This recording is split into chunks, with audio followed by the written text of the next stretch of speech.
जी, good evening class. Good evening sir. Evening sir. Good जी, evening sir. कैसे हैं आप सब? Good evening sir. Very good good evening evening. Sir. Sir fine. Good evening sir. Very good evening to all of you.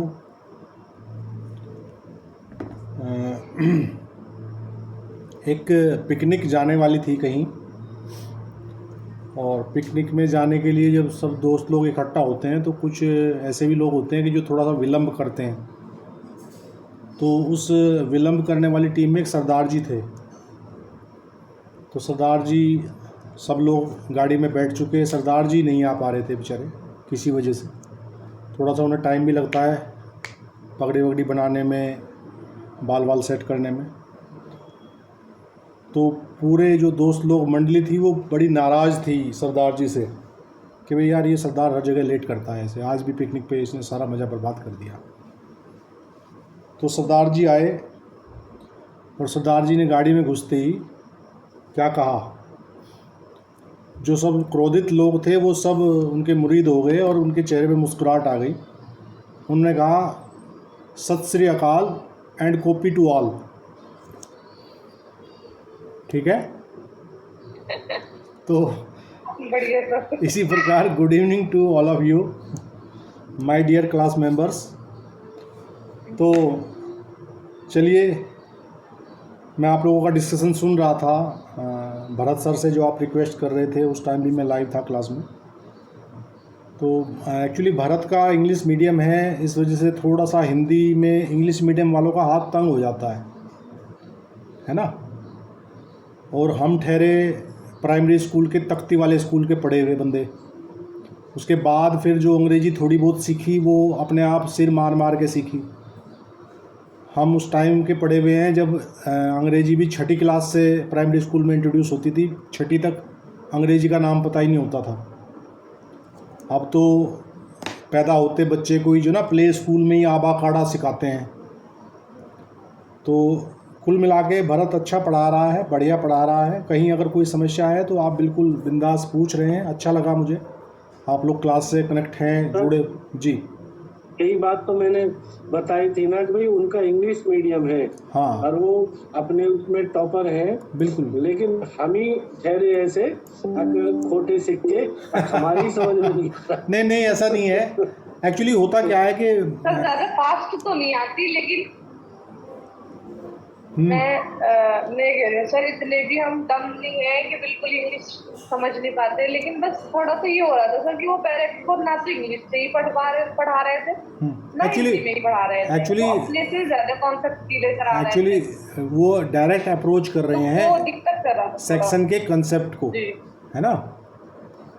और आप ये चाहते हैं कि पहले आपको डायरेक्ट का सेक्शन बताया जाए, फिर कंसेप्ट क्लियर कराया जाए, जहाँ तक मैं समझ पा रहा हूँ, बिल्कुल सर, है ना। बिल्कुल सर, यही कोई नहीं, हो जाएगा, कोई दिक्कत नहीं है। भरत बढ़िया नॉलेजफुल बंदा है, और बढ़िया से हो सकता है कि इस बार आपको नो डाउट सर, बहुत बहुत सही बात है। PCSJ का मेंस भी लिखा हुआ है भरत सर ने। हो सकता है कि वो, मुझे तो उनसे पूरी उम्मीद है। बाकी तो ईश्वर अधीन होता है। परीक्षा देने वाले, मतलब मेरे जो स्टूडेंट अभी लिख चुके हैं एग्ज़ाम, उनमें 3 लोगों ने मेंस लिखा है। 3 में से ये 2 लोग हैं जो मुझे लगता है कि वो क्वालिफाई करेंगे फॉर इंटरव्यू। ठीक है ना। तो चलिए, हम लोग CRPC पे आते हैं। और CRPC का हम सेक्शन 94 तक लास्ट क्लास में डिस्कस कर चुके हैं। एनु, ऐसा ही है ना? यस सर जी। 95 95 को हमने स्टार्ट किया था, लेकिन बीच में टाइम ओवर हो गया था, है ना। हाँ जी सर। हाँ, तो 95 को शुरू से देखते हैं। परवेश भाटी जी, आप क्लास में कुछ कम नज़र आ रहे हैं मुझे, ऐसा क्यों है भाई? जी सर तबीयत थोड़ी नासाज थी सर 2 दिन। हाँ, तबीयत का ध्यान रखिए। आजकल ये वायरल फीवर बहुत चल रहा है। बरसात के बाद ना ये वायरल फीवर जो है नॉर्मल हो जाए। चलो, ध्यान रखिए अपना। चलिए देखते हैं। 95 कह रहा है, power to declare certain publication forfeited and to issue search warrants for the same. देखिए, कुछ पब्लिकेशन को कई बार ऐसी आवश्यकता पड़ जाती है कि उस पब्लिकेशन में कुछ ऐसी आपत्तिजनक बातें हो सकती हैं जिनके अगर वो पब्लिश हो जाए, मास रेट पे पब्लिश हो जाए, तो हो सकता है कि लॉ एंड ऑर्डर की व्यवस्था चरमरा जाए, कुछ ऐसा हो जाए। तो ऐसी प्रकाशन के लिए उनको फॉरफिट करने के लिए 95 सेक्शन सीआरपीसी का बात करता है, और इसमें बताया गया है कि कौन कौन से सेक्शंस हैं जिनके विषय में अगर कोई बात है प्रकाशन में तब उसको फॉरफिट किया जाएगा। लेट्स सी, देखते हैं 95 का इंग्लिश वर्जन देखते हैं पहले क्या कह रहा है। तो ये कह रहा, power to declare certain publication forfeited and to issue search warrants for the same. Number 1 जो इसका सबसेक्शन 1 है वो कह रहा है, वेयर एनी न्यूज़पेपर और बुक और एनी डॉक्यूमेंट।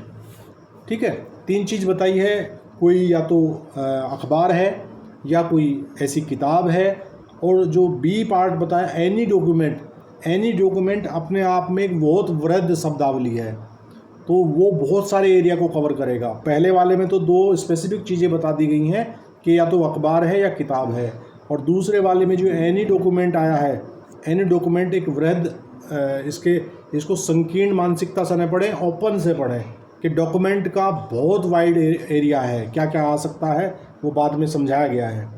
ये कह रहा, wherever printed appears to the state government to contain any matter the publication of which is punishable under sections. IPC के कुछ सेक्शन दिए हुए हैं। ये कह रहा कि जो पब्लिकेशन हुआ है आईपीसी की इन धाराओं में अगर दंडनीय है तो क्या कह रहा है, 124A और सेक्शन 153A और सेक्शन 153B और सेक्शन 292 और सेक्शन 293 और section 295A of Indian penal code 45 of 86। The state government में by notification stating the grounds of its opinion declare every copy of the issue of the newspaper containing such matter and every copy of such book or other document to be forfeited to government, and thereupon any police officer may seize the same wherever found in India, and any magistrate may by warrant authorize any police officer not below the rank of sub-inspector to enter upon and search for the same in any premises where any copy of such issue or any such book or other document may be or may be reasonably suspected to be। ठीक है भैया। और जो उपधारा 2 कह रही है, उपधारा 2 कह रही है कि in this section and in section 96, इस धारा में और आने वाली धारा 96 जो हम पढ़ेंगे उसके बारे में क्या कहा है, A newspaper and book have the same meaning as in the Press and Registration of Books Act 1867। 1867 का एक एक्ट है press and registration of books act. वहाँ जो परिभाषा बताई गई है किताब और अखबार की, वही परिभाषा यहाँ भी लागू होगी। और बी कह रहा है, document means includes any painting, drawing और फोटोग्राफ और अदर विजिबल रिप्रेजेंटेशन। ठीक है। और सब सेक्शन 3 कह रहा है, नो ऑर्डर पास्ड और action taken under this section shall be called in question in any court otherwise than in accordance with the provisions of section 96। तो 95 धारा ये कह रही है कि भैया कुछ प्रकाशन इस प्रकार के हो सकते हैं जो आपत्तिजनक हो सकते हैं, और जिनके लिए आईपीसी में कुछ धाराएं यहाँ बताई गई हैं। धारा 124A बताई गई है, 153 का बताई गई है, 153 खा बताई गई है, 292, 293, 295 का बताई गई है। तो यदि मामला इन धाराओं से संबंधित है और इन धाराओं में दंडनीय है और इस बाबत ऐसे अपराध के विषय में कोई प्रकाशन हुआ है, तो वैसे प्रकाशन को सेक्शन 95 सीआरपीसी ये ऑथराइज करती है मजिस्ट्रेट को कि वो उप निरीक्षक से निम्न यानी कि मिनिमम सब इंस्पेक्टर रैंक का अधिकारी होना चाहिए, तो वो ऐसे प्रकाशन की प्रत्येक प्रति को सीज कर सके। और कहाँ सीज कर सके, भारतवर्ष में कहीं भी सीज कर सके। क्लियर है अनु? Yes sir. तो 95 आप लोगों को क्लियर हुआ। और ये कह रहा है कि इसमें जो उपधारा 2 इसकी बता रही है वो समाचार, पुस्तक और दस्तावेज के विषय में बता रही है कि क्या क्या होगा दस्तावेज, है ना।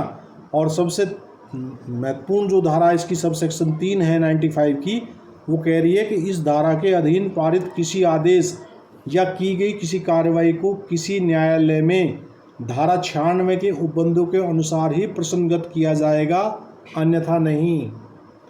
तो 96 में बताया गया है कि अगर इस प्रकार किसी प्रकाशन को सीज किया है 95 के अनुसार, धारा 95 के अनुसार जो शक्ति प्रदान की गई है सीआरपीसी के द्वारा, यदि किसी प्रकाशन को सीज किया गया है तो उसको केवल 96 में बताई गई प्रक्रिया के अनुसार ही प्रसंगत किया जाएगा, उसको चैलेंज किया जाएगा, अदरवाइज उसको और कोई तरीका नहीं है चैलेंज करने का।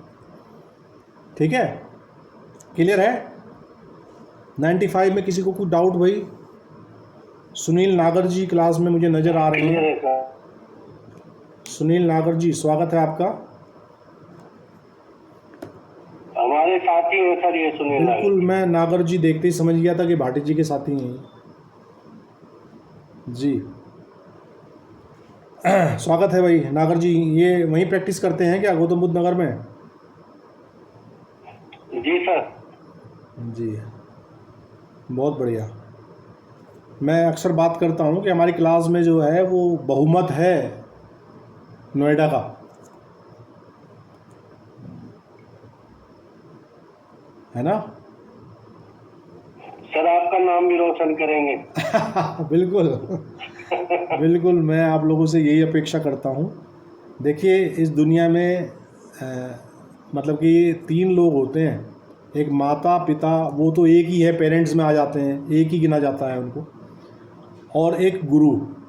ये 2 ही लोग होते हैं जो माता पिता अपनी संतान की सफलता से अति प्रसन्न होता है, गुरु अपने शिष्य की सफलता से अति प्रसन्न होता है।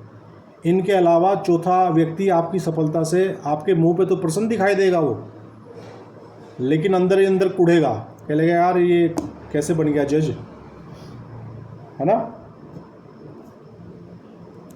बाकी दिखावे के तौर पे आपके प्रति प्रसन्नता जाहिर कर सकते हैं।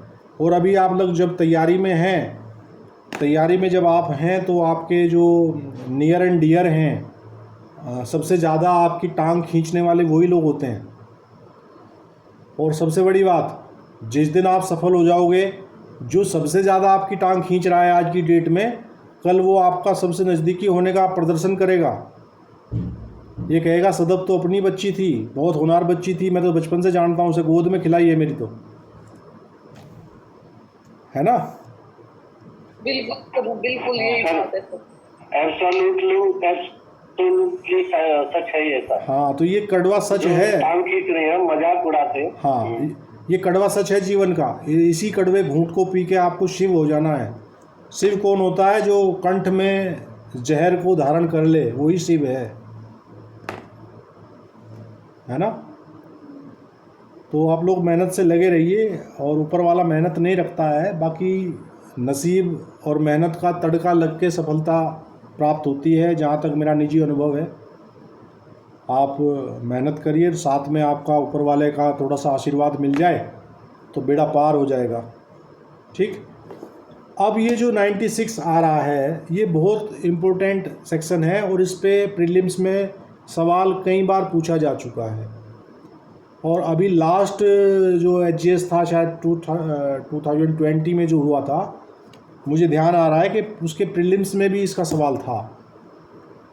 ठीक, तो ये जो फॉरफिटेड करने वाला जो आदेश 95 का है, एक तो ये समझ लीजिए कि इसको चैलेंज जो किया जाएगा वो केवल ऑनरेबल हाई कोर्ट में चैलेंज किया जाएगा। हाई कोर्ट से नीचे के किसी न्यायालय को, चाहे वो फौजदारी है चाहे वो दीवानी है, इस प्रकार के प्रकाशन को सीज करने के आदेश को चैलेंज करने की व्यवस्था और कहीं नहीं है। 96 में बताया गया है, application to high court to set aside declaration of forfeiture. ये कह रहा है कि समर्पण की घोषणा को अपास्त करने के लिए उच्च न्यायालय में आवेदन। तो सबसे पहला सवाल तो आपका यही बनता है कि भाई अगर इस प्रकार 95 में कोई प्रकाशन को सीज किया गया है तो उसको one and only high court में ही चैलेंज किया जाएगा। लोअर कोर्ट जो हमारी जिला स्तर की कोई न्यायालय है उसको इस प्रकार के मामले को सुनवाई का कोई राइट ही नहीं है। Is that okay?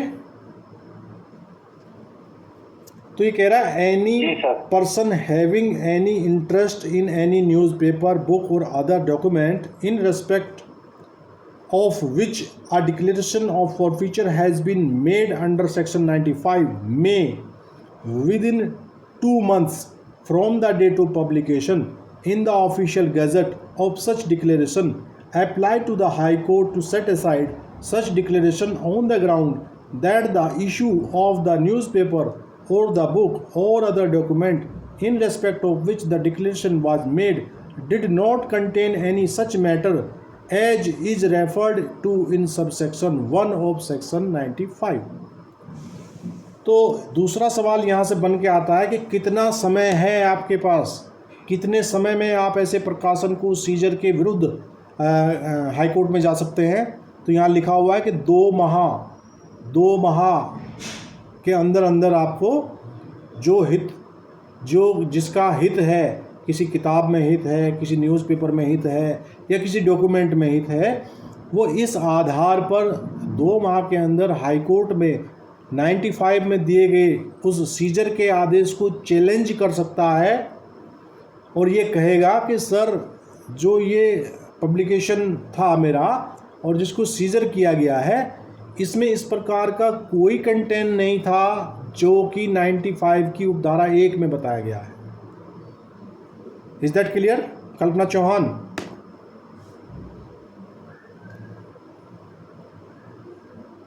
जी कल्पना, मेरी आवाज आ रही है आपको? जी सर, आवाज क्लियर आ रही है सर। हाँ, कल्पना का रिस्पॉन्ड नहीं आ रहा, वो हो सकता है कि माइक वाइक कई बार खुलता नहीं है। सुनील नागर जी क्लास में हैं, क्या आप समझ पा रहे हैं सुनील नागर जी हमारा बताया हुआ? जी सर बिल्कुल। जी ओके। तो उपधारा 1 में बता दिया गया कि आप हाई कोर्ट जाएंगे, हाई कोर्ट से निचली कोई अदालत आपकी सुनवाई के लिए ऑथोराइज ही नहीं है अगर पब्लिकेशन आपका सीज किया गया है अंतर्गत धारा 95 CRPC, तो आप हाई कोर्ट के अलावा कहीं नहीं जा सकते।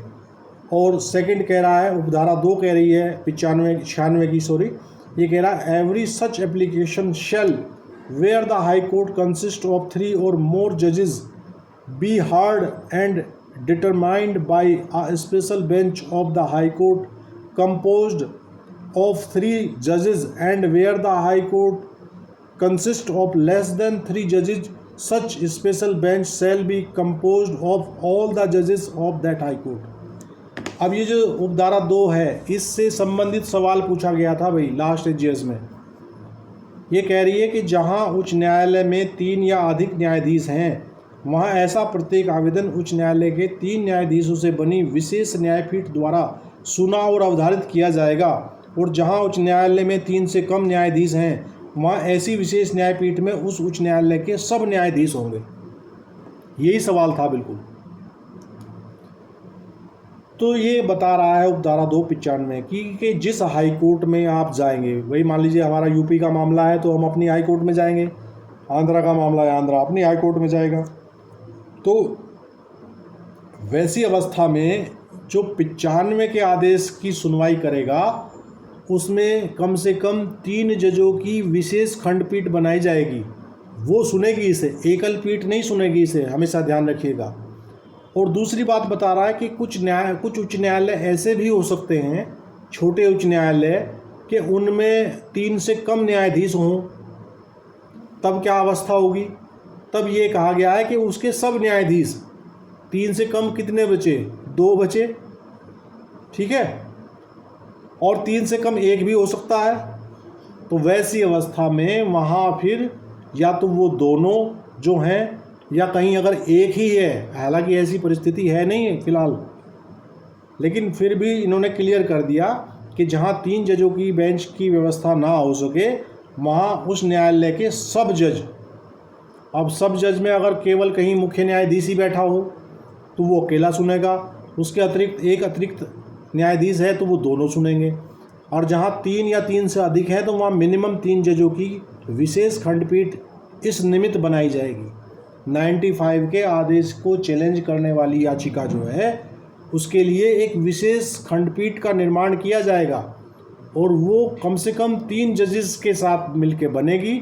और जिस उच्च न्यायालय में 3 से कम जज हैं तो वहाँ उसमें वो सब जज बैठेंगे जो 3 से कम है। उपधारा 2 क्लियर हो गया होगा जहाँ तक मैं समझ पा रहा हूँ। सरजीत शर्मा जी। जी सर क्लियर है सर। जी। कल्पना चौहान। क्लियर है सर। जी थैंक यू। कल्पना बेचारी या तो क्लास चला के कहीं चली गई या उसे आवाज़ ही नहीं आ रही मेरी। जी।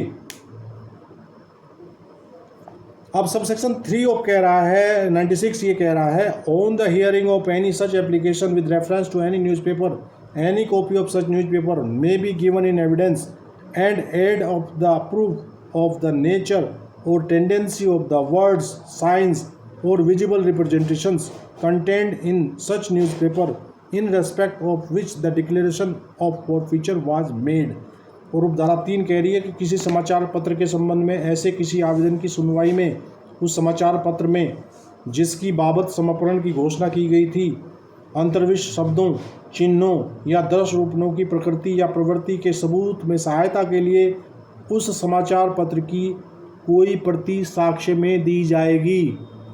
नेचुरल सी बात है, आप जिस चीज़ को फॉरफिट किया गया है तो उसकी एक कॉपी तो आप ऑनरेबल कोर्ट के समक्ष रखोगे ना ले जाके कि सर देखो ये चीज़ है, हमारे इस न्यूज़पेपर की सब प्रतियां जो है वो फॉरफिट कर ली गई हैं, ये उसकी एक प्रति हम बतौर साक्ष्य आपके समक्ष लाए हैं। अब इसमें जो कंटेंट है आप तय करें कि क्या ये वास्तव में 95 के तहत फॉरफिट करने लायक है कि नहीं है। तो बतौर एविडेंस आप क्या पेश करेंगे, उसकी एक कॉपी। और नंबर 4 कह रहा है the high court shall if it is not satisfied that the issue of the newspaper or the book और other document in respect of which the application has been made contains any such matter as is referred to in subsection 1 of section 95 set aside the declaration of forfeiture. और 4 कह रहा है कि यदि उच्च न्यायालय का इस बारे में समाधान नहीं होता है कि समाचार पत्र के उस अंक में या उस पुस्तक या अन्य दस्तावेज में जिसके बारे में वह आवेदन किया गया है कोई ऐसी बात अंतर्विष्ट है जो धारा 95 की उपधारा 1 में निर्दिष्ट है तो वह समापन की घोषणा को अपास्त कर देगा, सेट असाइड कर देगा। ठीक है जी। भाई मान लीजिए कोर्ट, हाई कोर्ट की जो बेंच है उसने देखा कि भाई ये जो फॉरफीचर किया गया है 95 के तहत और जिस आधार पे किया गया है वो बेसलेस है, इस समाचार पत्र में या इस किताब में या इस डॉक्यूमेंट में इस प्रकार का कोई कंटेंट है ही नहीं जिसकी वजह से इसको 95 में दी गई शक्ति का प्रयोग करते हुए फॉरफिट किया जा सके। तो यहाँ ऑनरेबल हाई कोर्ट जो है वैसे राज्य सरकार के आदेश को क्या करेगी, सेट असाइड कर देगी, फॉरफिट कर देगी। ठीक है। और नंबर 5 कह रहा है where there is a difference of opinion among the जजेस forming the special bench the decision shall be in accordance with the opinion of the majority of those जजेस। और जहाँ मतभेद होगा तो वहाँ 3 जज इसीलिए बैठाए गए हैं कि 2 जज जिस तरफ जाएंगे वही आदेश जो है वो प्रिवेल कर जाएगा। यदि 2 जज फॉरफिट को पुष्ट करेंगे तो फॉरफिट अपास्त नहीं होगा और 2 जज फॉरफिट के खिलाफ ऑर्डर देंगे तो फॉरफिट अपास्त हो जाएगा। क्लियर है भाई। सर इसमें एग्जाम्पल के तौर पे क्या ये भी आ सकती है जैसे किसी मूवी को किसी को सीज कर दिया जाता है तो वो भी एक डॉक्यूमेंट कहीं आएगा, इसमें नहीं आएगा? देखिए वैसे तो इसमें जानकारी इसमें सही मायने में अमेंडमेंट नहीं किया इन लोगों ने, पर डॉक्यूमेंट जो डिजिटल डॉक्यूमेंट्स हैं वो भी यहाँ होने चाहिए सही मायने में, तो है ना। लेकिन अभी तक जो लैंग्वेज बेयर एक्ट की है उसमें आईटी एक्ट का कोई इंट्रोड्यूस यहाँ नहीं है, या तो आईटी एक्ट में विशेष प्रावधान बनाए गए होंगे उसके लिए। ठीक है ना। जाते तो वैसे किसी मूवी वगैरह बैन करने के लिए हाई कोर्ट में ही जाते हैं, तो वहाँ कहीं एंटरटेनमेंट एक्ट में भी हो सकता है वो प्रोविजन, हाँ। किसी स्पेशल एक्ट में भी हो सकता बिल्कुल है। बिल्कुल, यहाँ अभी सीआरपीसी में यहाँ अमेंडेबल है ये, इसमें हमारे जो डिजिटल डॉक्यूमेंट्स हैं तो वो भी इंक्लूड किए जाने चाहिए। लेकिन यहाँ अभी बेरेक्ट जो कह रहा है, अभी तो हमें समाचार, पुस्तक और दस्तावेज तक ही समझना है, और जब तक यहाँ इसमें अमेंडमेंट करके आईटी एक्ट के द्वारा वो सारे डॉक्यूमेंट्स जो डिजिटल डॉक्यूमेंट्स हैं वो नहीं डाले जाते, तब तक तो हम इसको भाई ऐसे ही पढ़ेंगे जैसा लिखा हुआ है ना। इसमें अपनी तरफ से कोई ऐड कर देना वो खतरे से खाली नहीं होगा। ठीक है भाई। 96 क्लियर है भाई, आगे बढ़ें। किसी को कोई दिक्कत परेशानी समझ ना आया हो कुछ?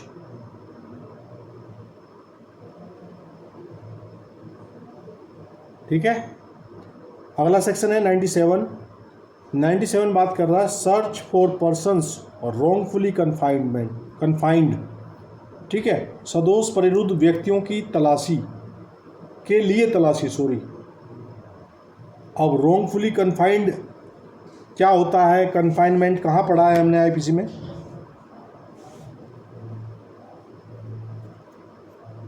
जी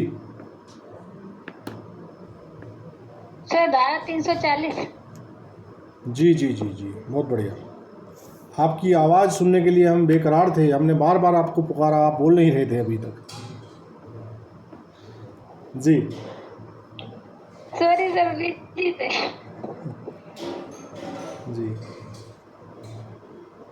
तो 97 क्या कह रहा है? ये कह रहा है if any district magistrate, sub divisional magistrate और magistrate of the first class has reason to believe that any person is confined under such circumstances that the confinement amounts to an offence, he may issue a search warrant, and the person to whom such warrant is directed may search for the person so confined, and such search shall be made in accordance therewith, and the person, if found, shall be immediately taken before a magistrate, who shall make such order as in the circumstances of the case seems proper।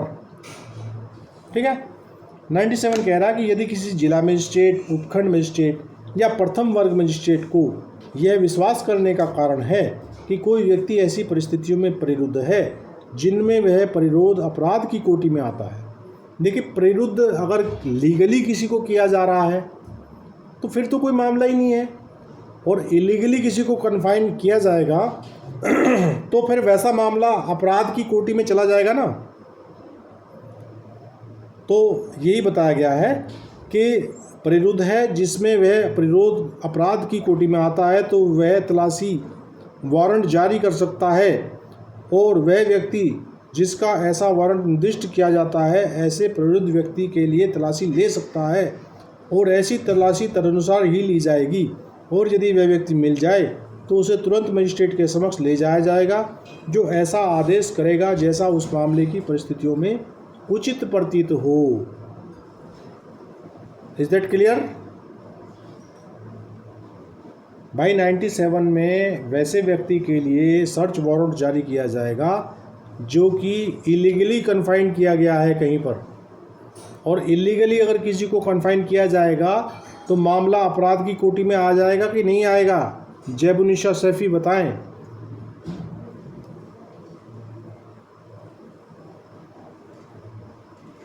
बिल्कुल आएगा sir. जी, जैबुनिशा सैफी का mic तो खुला था लेकिन आवाज़ नहीं आई। चलिए 97 क्लियर हो गया। हाँ, माइक कई बार नहीं क्लिक हो पाता है, this is a general problem. तो 97 समझ आ गया सदफ? जी सर। अब आप मुझे एक बात बताएं सभी लोग, हैबियस कॉर्पस में इसी में जो सदोष परिरुद्ध है इसी में हैबियस कॉर्पस में जाते हैं। बिल्कुल। अब ये एक तरह से जो 97 है इसको आप जो है डिस्ट्रिक्ट लेवल की हैबियस कॉर्पस ही समझिए। है ना, वहाँ तो हाई कोर्ट इशू करता है रिट, और यहाँ सर्च वारंट जारी किया जाता है कि भाई उसे ढूंढ ढांड के लाओ कहाँ है बंदा। ठीक है,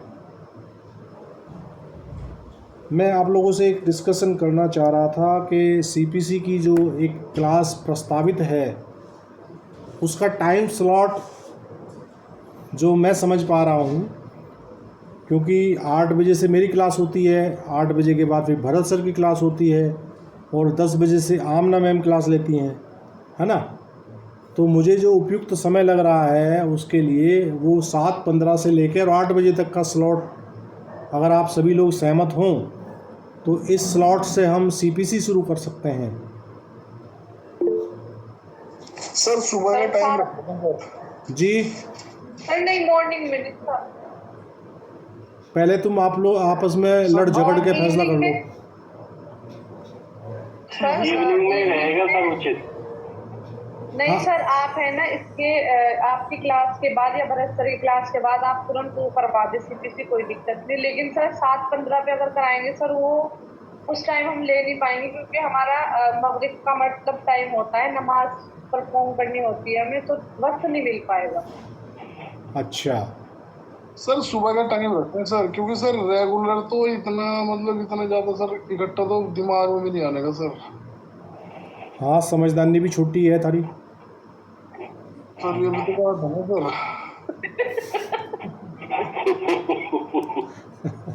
हाँ, सर समझ। मॉर्निंग में कर दीजिए, बट सर मॉर्निंग की क्लास में मुश्किल ही आता है। सुबह आमना मैम की क्लास में भी कोई नहीं आया था मॉर्निंग की क्लास में। सुबह की नहीं, क्लास, सुबह में हमने लिंक आ गया था। हाँ नहीं, लिंक आया था नहीं, भाई, मैम की क्लास 7 बजे लिंक आया था। हमने खुद अटेंड करी है क्लास।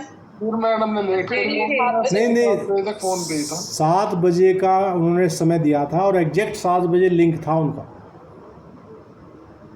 सर हम थे और एक और थी उनकी स्टूडेंट, बस 2 ही लोग थे। देखा तो मैंने ध्यान ही नहीं करा, मतलब मुझे मिला ही नहीं क्या ऐसा है। मैं हो जाता है कई बार ना, वो सुबह का समय थोड़ा इतना हैप्टिक रहता है कि सुबह भी हमने क्लासेस चला के देखी हैं। सुबह ही 5 बजे 6 बजे भी हमने क्लास चलाई हैं, तो उस वक्त जो स्ट्रेंथ है ना क्लास में वो बड़ी लो लेवल पे रहती है, और जब क्लास में स्ट्रेंथ लो लेवल पे रहती है तो पढ़ाने वाले का भी इंटरेस्ट लो ही हो जाता है। ये बिल्कुल मैं फैक्ट बता रहा हूँ। जी सर, बिल्कुल सही है हाँ, सर। जब क्लास में एक गैदरिंग नज़र आती है तो एक तो डिस्कशन बड़ा हेल्दी हो जाता है, उसमें 4 लोगों के विचार आते हैं, किसी पॉइंट पे डिस्कशन होता है तो वो बड़ा बेहतरीन होता है। अब सुबह का एक्चुअली जो सीपीसी की क्लास लेंगी वो भी मैडम हैं, उनका भी रिक्वेस्ट मेरे पास इवनिंग के लिए आया है कि सर इवनिंग में रखिएगा क्लास, है ना। तो सुबह का तो मामला संभव नहीं हो पाएगा, या तो फिर भरत की क्लास के एकदम बाद रखूं उसको, है ना।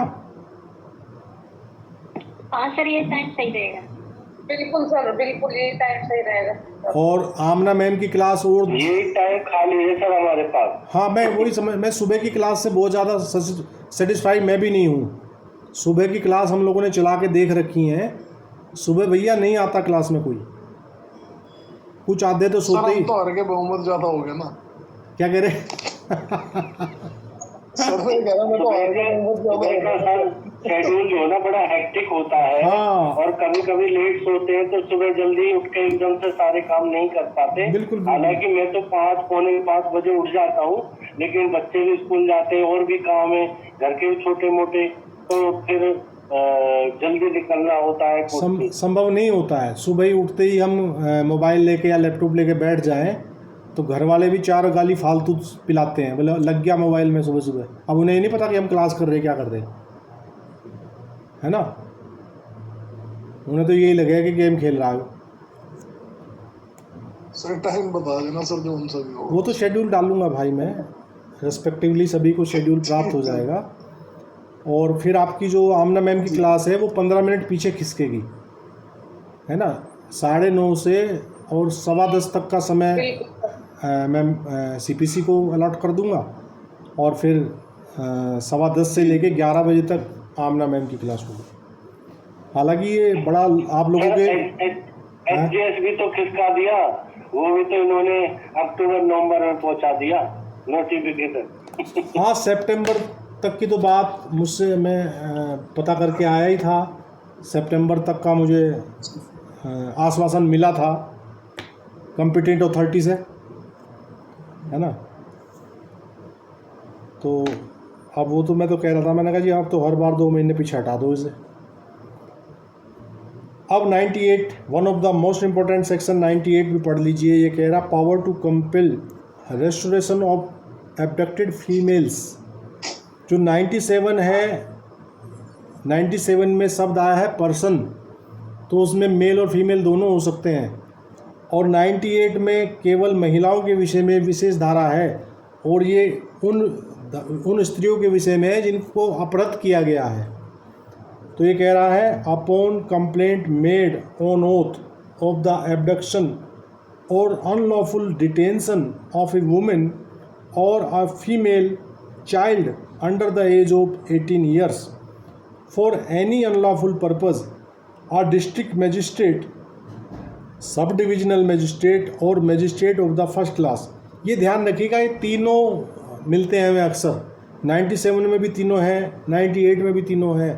तो कई बार प्रीलिम्स में MCQ में ये भी पूछ लिया जाता है कि कौन कौन अधिकारी ऑथराइज हैं इस काम के लिए, ठीक है।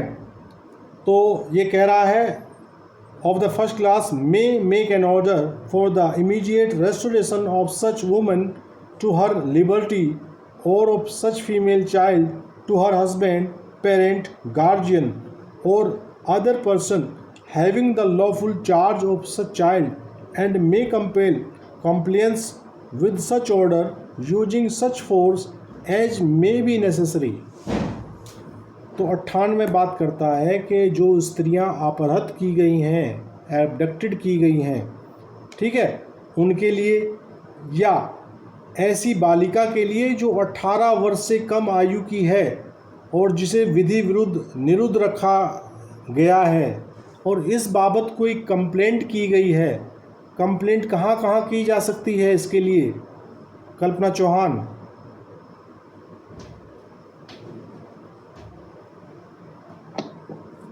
जी सर। कहाँ कहाँ कंप्लेंट की जा सकती है 98 के अकॉर्डिंग? सर मजिस्ट्रेट, उपखंड मजिस्ट्रेट और प्रथम वर्ग मजिस्ट्रेट। बहुत बढ़िया, बहुत बढ़िया, बहुत बढ़िया। DM, ADM और फर्स्ट क्लास मजिस्ट्रेट। हाँ ठीक है। हाँ सर ये जो प्रथम वर्ग मजिस्ट्रेट आ गए सर, ये तो जुडिशरी का आएगा ना? बिल्कुल बिल्कुल बिल्कुल जेएम फर्स्ट जी है ना सर। और ये बाकी एडमिनिस्ट्रेटिव, ये एडमिनिस्ट्रेटिव है। इसमें एडमिनिस्ट्रेटिव और जुडिशियल में फर्स्ट क्लास जो मजिस्ट्रेट है वो, उनको इस प्रकार का परिवाद किया जाएगा और शपथ पर किया जाएगा, ऑन ओथ वैसा परिवाद किया जाएगा। तब ऐसी अवस्था में ऐसा मजिस्ट्रेट जिसके समक्ष वैसा परिवाद किया गया है, तो तब ये आदेश 98 में देगा। जो जैसे सर ये लड़कियां जो सर ये लड़कियां जो घर से चली जाती हैं लड़कों के साथ और वो बालिका गृह में चली जाती हैं, उनकी कस्टडी के जैसे हम डालते हैं वो, हाँ वो सर वो इसमें 98 में प्रोविजन है ना ना ना, ये प्रोविज़न तो एक दूसरी चीज़ है। ये तो अपहृत महिलाओं को लिबर्टी करने की शक्ति है, यहाँ तो उनको छुड़ाने के लिए आदेश है 98 में, तो ठीक है ना। मतलब हमें पता लग गया कि वो लड़की वहाँ अपहरण करके रख रखी, तो उसके उसमें है सर ये। हाँ नॉर्मली तो यहाँ कौन जाता है, नॉर्मली तो कहाँ जाता है बंदा, पुलिस में FIR करता है जाके। जी लेकिन एक रास्ता ये भी है, हाँ एक रास्ता 98 में भी है कि हम आवेदन कोर्ट में करें आके। जैसे FIR में पुलिस थाना में नहीं सुनता है तो 156(3) में हम आके खड़े हो जाते हैं, सर हमारी FIR दर्ज कराओ, डालते हैं। जी है ना। तो जब कोई बेचारा पुलिस के पास गया, पुलिस ने भगा दिया, है ना, तो ये वैसी अवस्था में आके फिर वो कोर्ट मतलब कि सक्षम मजिस्ट्रेट के समक्ष आएगा और वहाँ अपनी बात रखेगा। मजिस्ट्रेट को लगता है कि हाँ इसकी मदद की जानी चाहिए, तो फिर ऐसा आदेश देगा किसे? मजिस्ट्रेट भी तो पुलिस को ही देगा कि जाओ भाई ढूंढ ढांड के लाओ। जी है कि नहीं? जी सर, जी ठीक सर, ठीक। तो 98 आपके जो अध्याय हम कौन सा पढ़ रहे हैं भाई? 7 सर। अध्याय 7 के, हाँ, अध्याय 7 के 2 खंड ए और बी। सर हाँ बोलो सदब। Sir 1 minute. हाँ हाँ 2 मिनट लो आप। इसके ये पेरेंट्स दिए हैं, इसके संरक्षक दिए, ये किस चीज के लिए दिए? ये वाला लाइन नहीं मुझे समझ में आई। एक्चुअली जो 18 वर्ष से कम की बालिका है उसको कोर्ट किसे सुपुर्द करेगा भाई? जो उसका या तो हस्बैंड होगा या उसके माता पिता होंगे। जो 18 वर्ष से ऊपर की है उसको तो लिबर्टी दे दी जाएगी कि भाई आप तो देखो बालिग हैं, आपको हमने मुक्त करा दिया, आप जहाँ चाहना चाहे जाओ। लेकिन जो 18 वर्ष से कम आयु की है वो तो विधि पूर्ण संरक्षक के कब्जे में दी जाएगी ना, बरामद करके।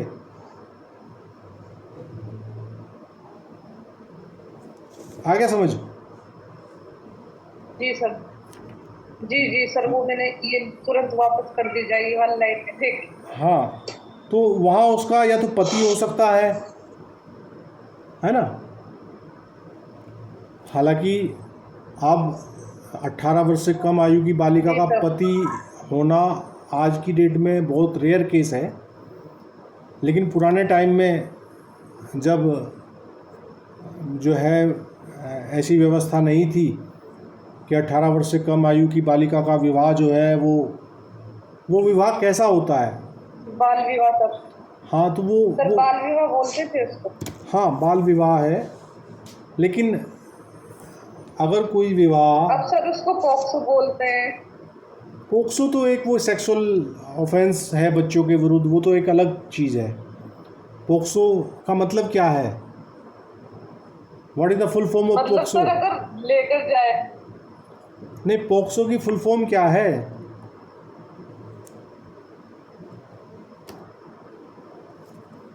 पोक्सो जो एक्ट है वो एक शॉर्ट फॉर्म है, इसका बड़ा लंबा वो निकल के आता है अर्थ।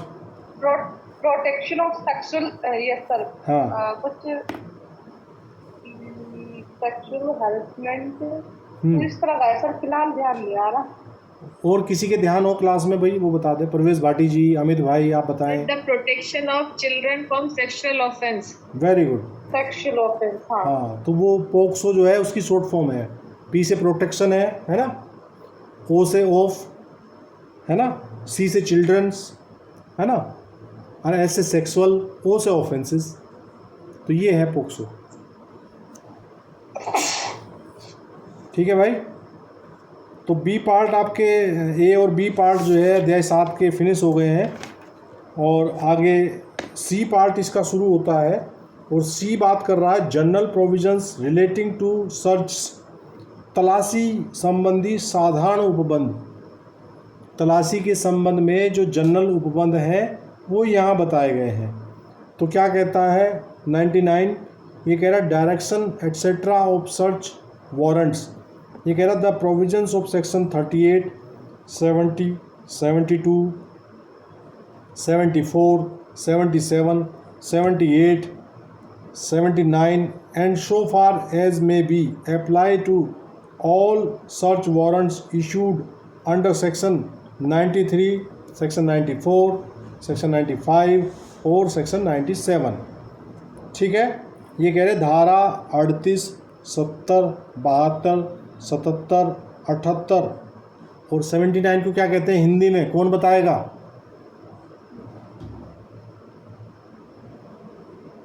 सर 79, 69, 79 और 89 में इंग्लिश मीडियम के किसी बच्चे को पकड़ के पूछ लो, अगर वो बता दे,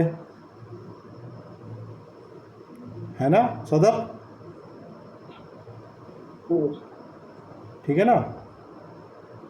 मेरे एक वाक़ा बड़ा अच्छे से मेरे पटल पे लिखा गया जब मैंने 2 अंग्रेजी पढ़े लिखे माँ बेटा थे, वो मसूरी के अंदर की घटना है और मैं मतलब उसका प्रत्यक्ष साक्षी हूँ। तो मसूरी में वो हाथ रिक्शा चलते थे, अब पता नहीं वो अब शायद बंद हो गए होंगे, अब तो ये बैटरी वाली रिक्शा चलने लगी। तो उसमें क्या होता था, वो उसमें आदमी पुल करता था उसको पकड़ के, जैसे बैल उसमें लगता बैलगाड़ी में जुतता है ना, वैसे ही उस रिक्शा को इंसान पकड़ के, एक तो पैडल वाली रिक्शा होती थी और मसूरी में वो उस टाइम की पुलिंग वाली रिक्शा होती थी।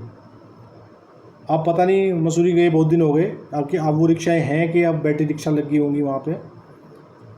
तो दो अंग्रेज़ी पढ़े लिखे माँ बेटा थे, बच्चा था लगभग 8-10 साल का, 10-12 साल का, और माँ उसके अकॉर्डिंग, माँ की एज आप लगा लो, मतलब कटिंग शटिंग करा के फिट थी एकदम। तो उसने उस रिक्शा वाले से पूछा, उसमें उसका किराया पूछा उसने कि भाई क्या किराया लोगे हमें घुमाने का। तो रिक्शा वाले ने कहा मैम 65 रुपये लूँगा। ठीक है, क्लियर है यहाँ तक? जी तो सर। 65 रुपये से डिससेटिस्फाई होके वो महिला ने रिक्शा वाले को मना कर दिया, बोले नहीं नहीं यार बहुत ज़्यादा है। तो जैसे ही रिक्शा वाला थोड़ा सा खिसका तो बेटे ने पूछा माँ से, मोम हाउ मच? 75 रुपीज़। किराए के बारे में उसने दरियाफ्त किया कि 65 कितने होते हैं, बोले 75। तो मम्मी उसकी भी गुरु थी, कह रही नो नो 85।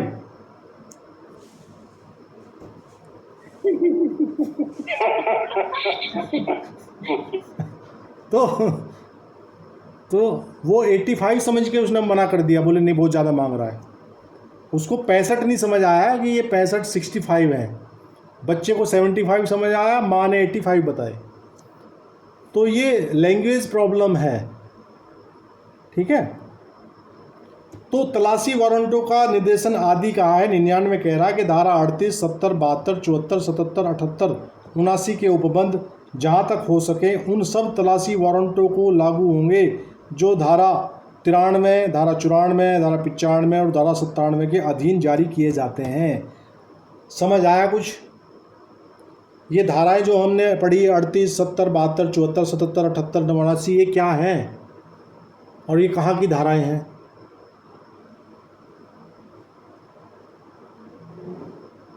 सर ये तमाम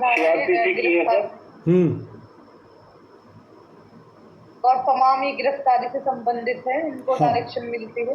तो वो डायरेक्शन जो है वो सारे डायरेक्शन 93, 94, 95 और 97 के अधीन जो वारंट जारी किए जाएंगे उन पर भी एज इट इज लागू होंगे।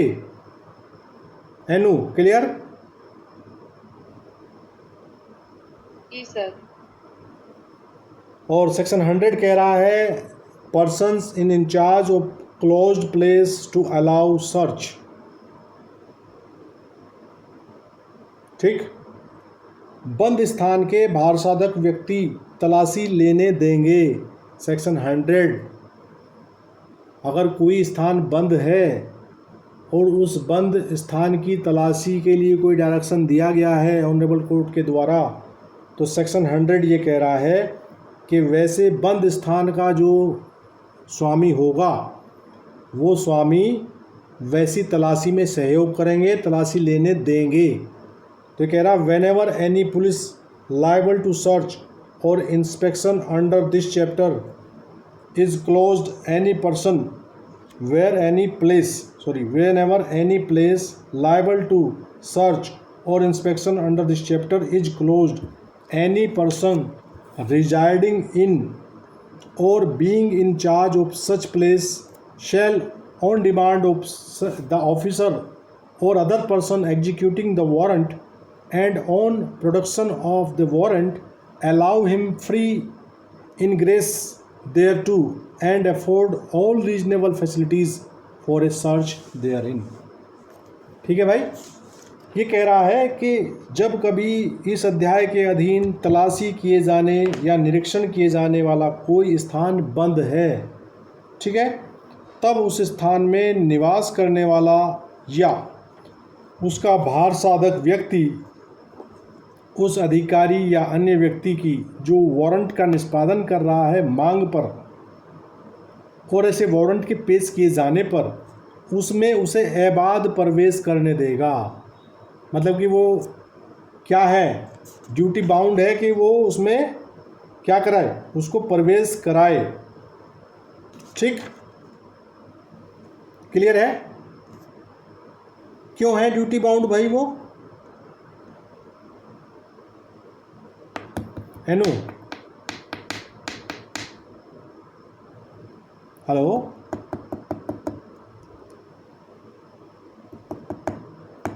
एनु, सदब, अमित, आवाज़ आ रही है भाई मेरी? सर सेक्शन तो याद नहीं है, लेकिन क्योंकि वो पुलिस की सहायता के लिए बाउंड है। जो पीछे एक सेक्शन पड़ी थी वो कि तो भाई कोई भी व्यक्ति जो भी हो पुलिस को कोऑपरेट करेगा, सहायता करेगा हर व्यक्ति। नहीं, वो तो करेगा ही करेगा। वो तो एक सामान्य अवस्था है। धारा 37 में हम पढ़ के आए थे। 37 ही है ना शायद, देख लीजिए, कंफर्म कर लीजिएगा, ठीक है ना। ये यहाँ इसलिए ड्यूटी बाउंड है क्योंकि इंग्लिश वर्जन Yes, में sir. शेल शब्द का प्रयोग किया हुआ है। ये कह रहा और being in charge such place shall on demand. ये और- मैंडेटरी है करना। हाँ, यहाँ मे शब्द नहीं है, यहाँ शेल शब्द है। और मे और शेल शब्द को मैं आपको दर्जनों बार समझा चुका हूँ कि जिसके लिए शेल प्रयोग होगा he would be duty bound, और जिसके लिए मे प्रयोग होगा he will have a discretionary power. Is that okay? जी सर, जी सर, जी सर। तो सेक्शन 100 का सब सेक्शन 1 मैंने आपको क्लियर कराया है। बाकी इसके 7 पार्ट और बचते हैं, इनको मैं आपको होमवर्क दे रहा हूँ, आप सेल्फ पढ़ें। कहीं कुछ दिक्कत हो तो मुझे बताएं, मैं क्लियर कराऊँगा। आज की क्लास को मैं यहीं विराम करता हूँ। आप सभी को शुभ रात्रि, गुड नाइट, शब्बा खैर, ऑल द बेस्ट, जय हिंद, जय Bharat. Right sir, thank you Okay. Sir, thank you.